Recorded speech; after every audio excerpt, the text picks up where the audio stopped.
Para coordenar esta atividade e outra atividade, convidamos o doutor Hélio Carneiro Fernandes, ele que é auditor do Tribunal de Contas do Estado da Paraíba, é presidente da Paraíba Previdência e também vice-presidente da ABP.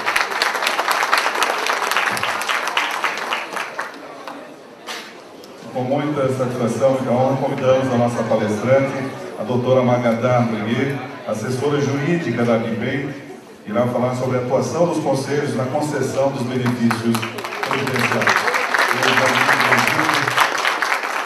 Estou muito feliz de estar mais uma vez na mesa aqui com Magadá.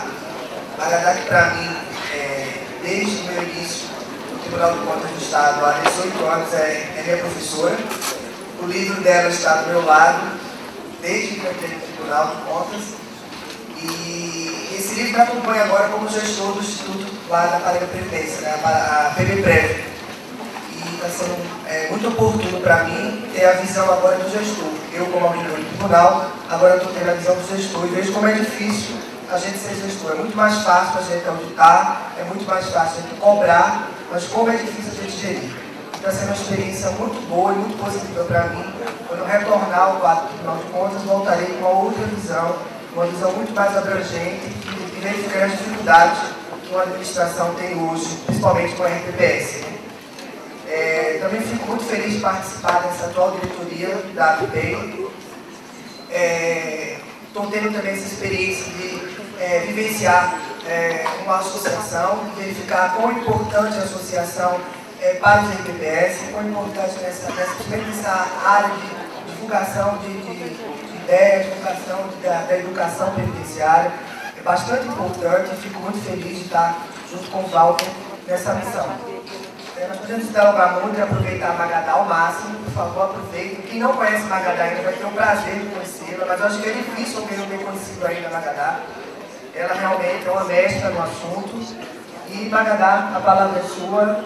E vamos deixar a Magadá falar mais ou menos por 1 hora e depois a gente abre mais ou menos 15 minutos para perguntas, tá?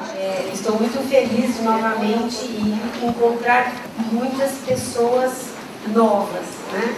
A plateia é bastante renovada, vamos dizer assim. Então, significa que temos aí conselheiros, gestores novos e que muito precisam da orientação, particularmente das associações, nesse sentido de bem gerir esse nosso regime próprio, que é bastante, que nos suscita muitas dúvidas, muitos questionamentos.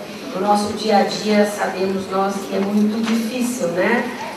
Mas não impossível de realizar. Estamos aí, então, para falar hoje sobre um tema que eu não falo muito, né? Mas que tem me reclamado muita atenção por conta das consultas e da grande dificuldade dessa atuação dos conselhos, né?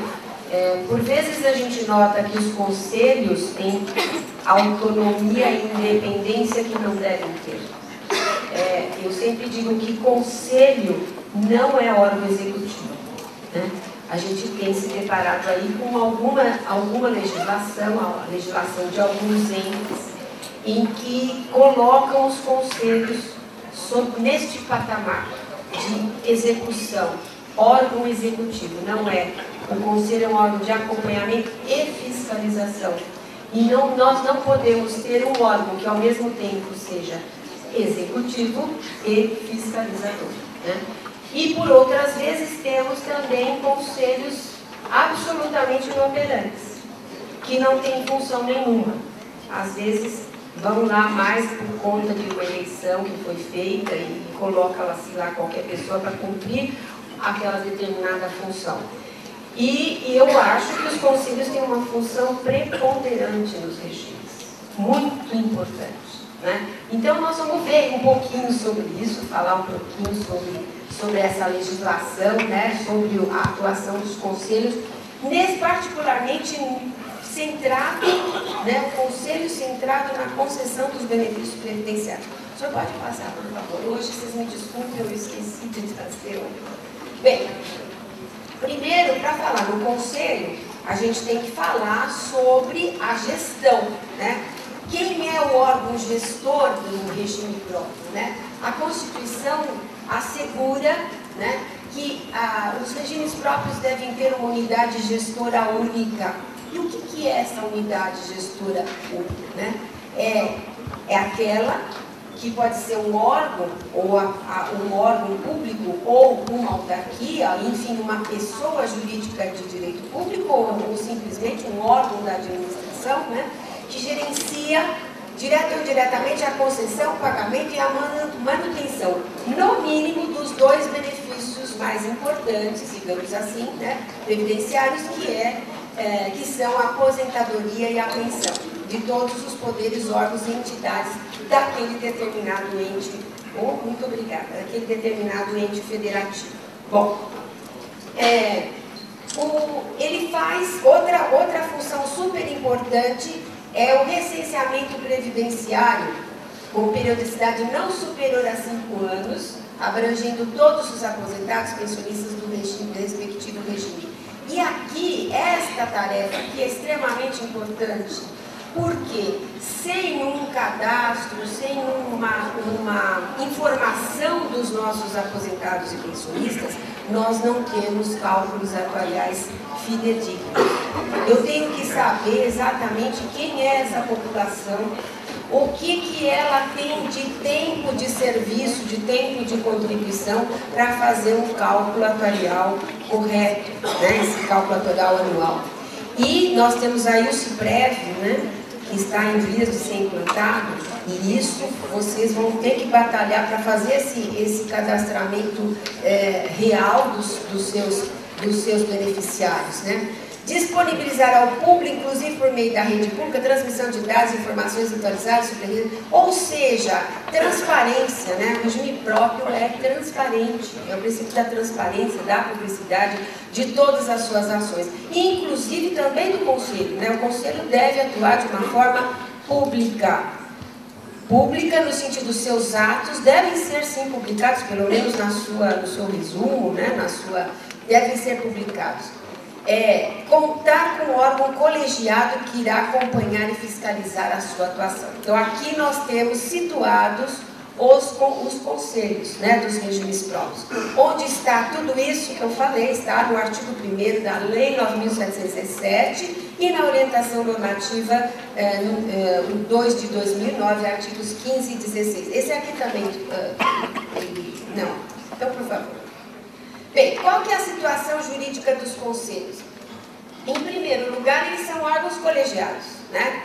E estão na estrutura administrativa das unidades gestoras dos regimes próprios. Então, cada ente deve fazer a sua lei, né? Deve estabelecer lá esse colegiado na estrutura daquela unidade gestora, que vai ser um órgão ou vai ser uma pessoa jurídica, né? Eles estão previstos no artigo 8º da Lei 9.717, é uma breve menção, né, na Lei 9.717 sobre eles. Qual é a responsabilidade dos colegiados? A gente já disse o seguinte, eu acho que o colegiado, ele não é um órgão executivo, tem conselho aí que delibera, executa, não é bem essa a função dos colegiados. Qualquer conselho não é essa. Os mais diversos conselhos existentes, nós vamos ver que não são órgãos executivos, eles são órgãos de fiscalização. Então, não podem assumir a tarefa de ordenador de despesa. Nós pegamos aí um município em que o conselho era o ordenador da despesa. Agora, só que não era quem que era o colegiado, mas tem que ter uma pessoa física, né, para ser o ordenador da despesa. Quem que era? Então o tribunal começou a cobrar. Mas quem é o ordenador da despesa desse regime? Era um fundo, né? Então começou, é uma autarquia? Não, não é, porque no fim estavam tratando aquele fundo de natureza contábil como se ele fosse uma pessoa jurídica e lá 3 conselheiros eram os ordenadores da despesa. Quer dizer, uma função absolutamente incompatível com a essência, com a natureza dos conselhos, tá? Eles têm uma responsabilidade, sim, né? E há um sistema repressivo definido nessa Lei 6.435 que está revogada E que, mas a legislação fala alterações subsequentes. Nós temos hoje a Lei Complementar 109 de 2009, que trata do regime complementar. E lá vocês têm todas as disposições a respeito dos conselhos, né? E outra menção que devemos fazer também é com relação à lei de responsabilidade, à lei de improbidade administrativa, né? Que é a LIA, né? A 8492, que também pode ser, sim, os conselheiros podem ser também enquadrados na lei de responsabilidade administrativa. E outros tantos aí, no Código Penal também, né? Dependendo da infração cometida. Essas infrações serão apuradas por processo administrativo. Quer dizer, os conselheiros que fizerem alguma infração, praticarem alguma infração, serão apuradas em processo administrativo, ou seja, com todo o direito ao devido processo legal, à ampla defesa. Normalmente é o Tribunal de Contas que suscita e que provoca a instauração do processo administrativo junto aos tribunais de contas, tá? Bem, o artigo 9º da Lei 10.887 de 2004, né, que é outra lei também que dispõe sobre normas gerais, ao lado da 9.707, que dispõe sobre normas gerais aos regimes próprios, né, ela diz que ela se refere aqui à União, né, que os conselhos terão uma participação paritária, com atribuições de acompanhar e fiscalizar sua administração. Então, para a União, essa participação dos conselheiros será de uma forma paritária, ou seja, envolvendo servidores e representantes dos órgãos públicos, né? Administração direta, Câmara, Tribunal de Contas e o Tribunal de Justiça, quando é o caso, né, de regimes de Estado.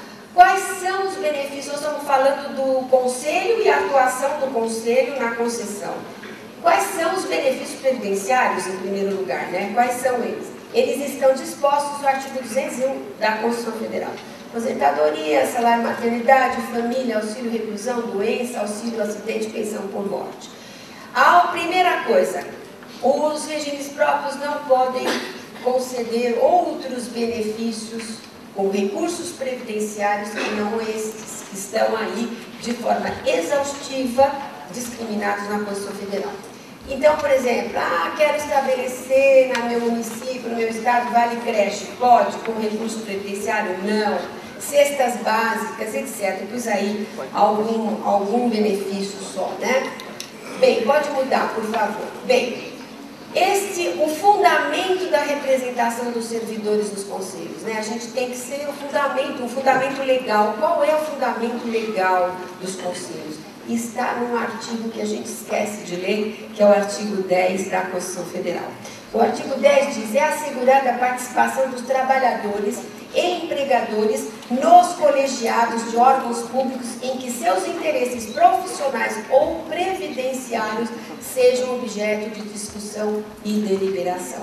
Aqui, então, está o fundamento legal desses conselhos nos órgãos previdenciários, ou seja, a administração deve sim implementar, é obrigação da administração, então, legislar estabelecendo esses conselhos em nível de regime próprio de previdência, tá? E o artigo 9º, como já dito, ele garante a representação paritária. Bom, mas então tem que ser paritário? Eu entendo que sim, porque nós estamos tratando de benefícios previdenciários, onde o interesse do servidor, há interesse do servidor, dinheiro do servidor aportados, e ao mesmo tempo também direito do ente patronal, né? do órgão, do patrão, do ente patronal.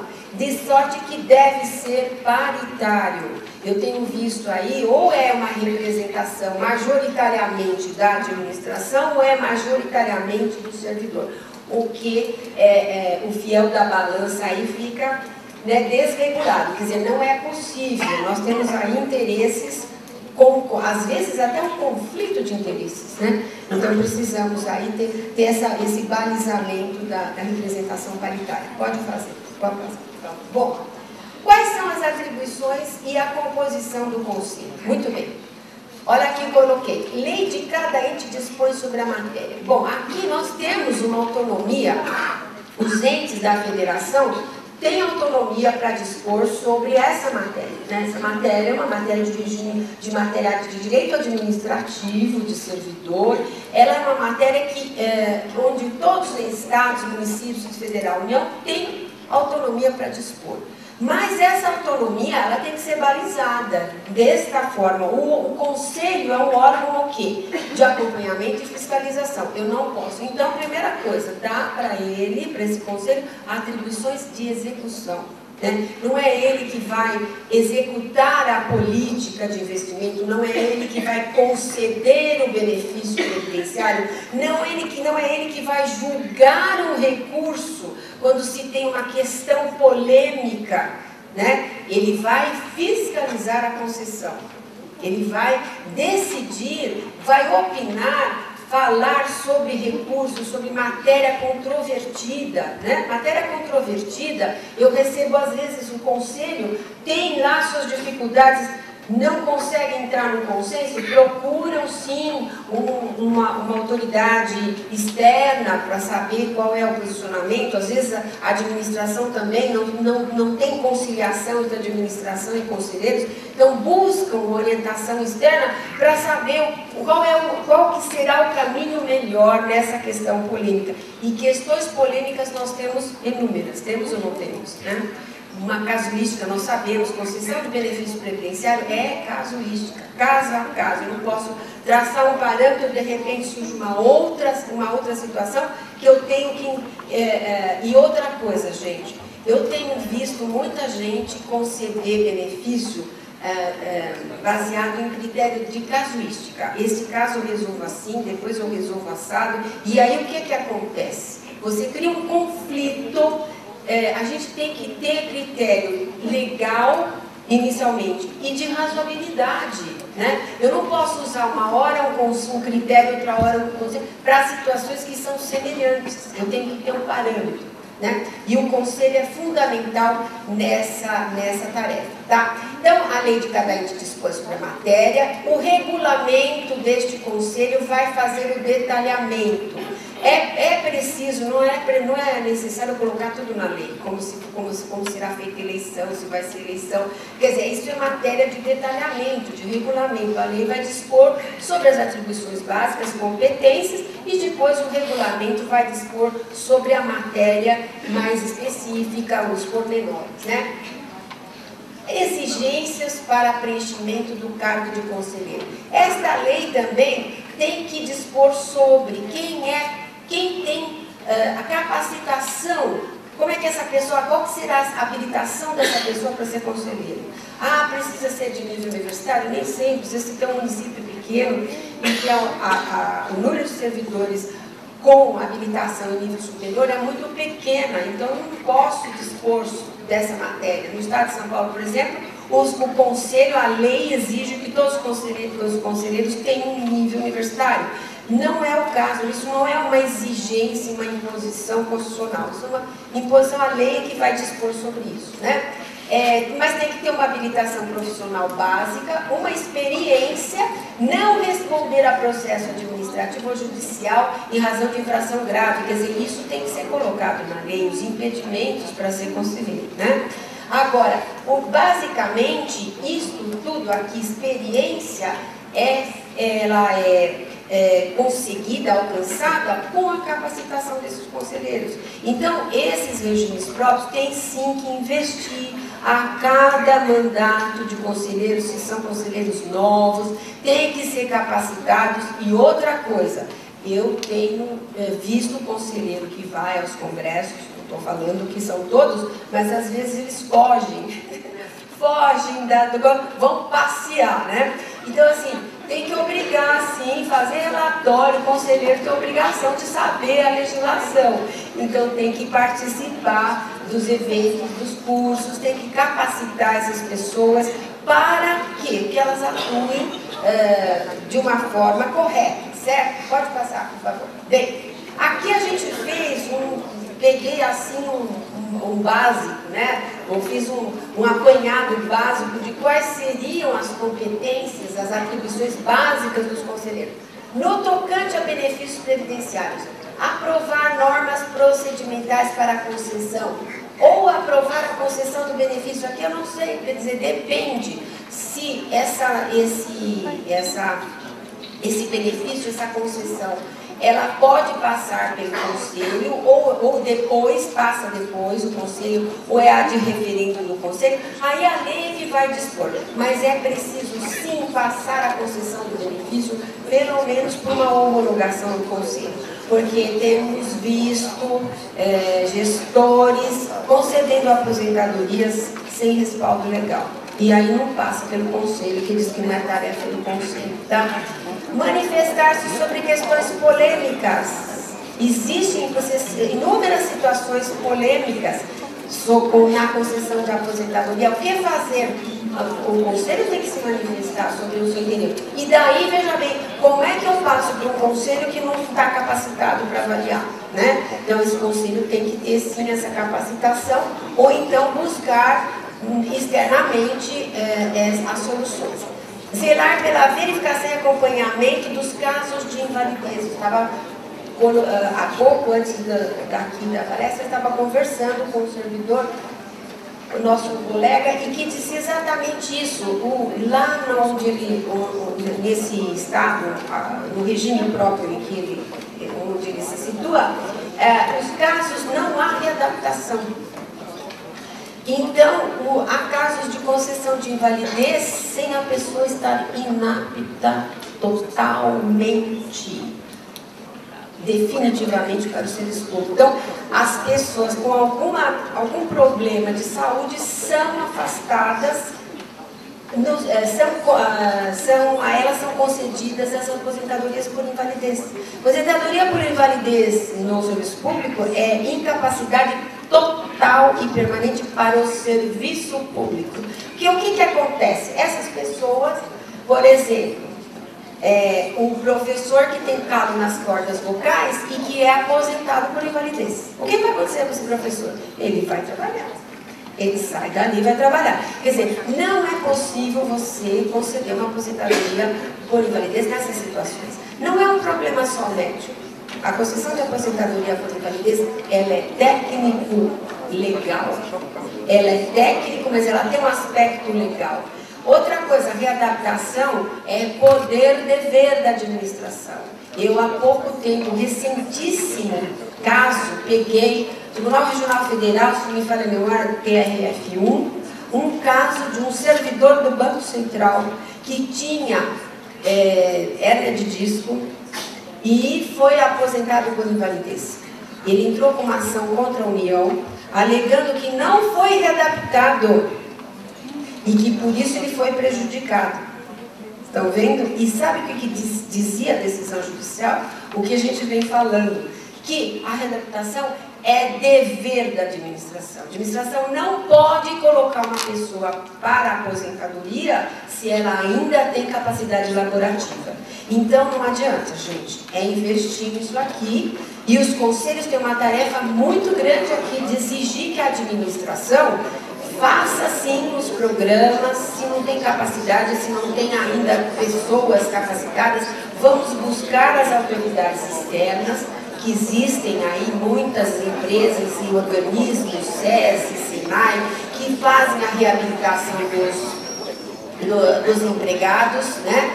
Então, na verdade, dos empregados que poderão aí, porque os mecanismos são basicamente, os instrumentos são basicamente os mesmos, de colocar essas pessoas em regime de readaptação e não aposentar precocemente, porque daí surge o problema.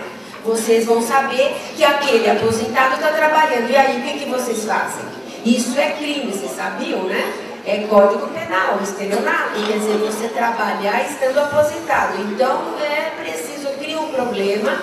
Os conselheiros têm que se manifestar sobre isso e têm que fazer essas exigências para a administração. A gente até fala, olha, faz um convênio com a prefeitura, ou faz um convênio com o Estado, e vocês, regime próprio, obtenham os recursos e vocês criem lá o setor de readaptação, no próprio regime, na própria entidade, né, previdenciária, tá?